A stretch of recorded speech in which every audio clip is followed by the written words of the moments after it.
In today's video, I'm going to teach you how to create a header row in Google Sheets. A clear header row is the backbone of any well-organized spreadsheet. It labels each column so you always know what kind of information belongs where. And it makes your sheet easier to understand, share, sort, and analyze. Let's walk through exactly how to set it up so your data stays tidy and easy to work with. First, open your Google Sheet and look at the very first row at the top of the grid. That's row 1, and this is where your headers should live. Click the first cell in that row, usually a 1, and type the name of your first column.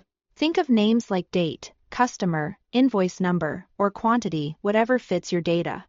Keep each title clear and specific, so anyone reading your sheet immediately understands what belongs in that column.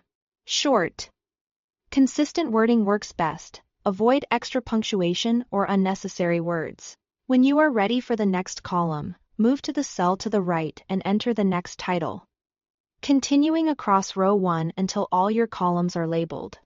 As you go, double-check spelling and keep capitalization consistent to maintain a professional look. If you already have data sitting in row 1, no problem. You can create space for your headers without losing anything. On the far left side of the sheet, find the number 1 that labels the first row. Right-click that number and choose Insert one row above. Google Sheets will shift all existing data down by one row, creating a brand new empty row 1 at the top. Nothing is deleted, and your information remains intact. Just move down to make room. With that space created, go back to row 1 and type your column titles as described a moment ago.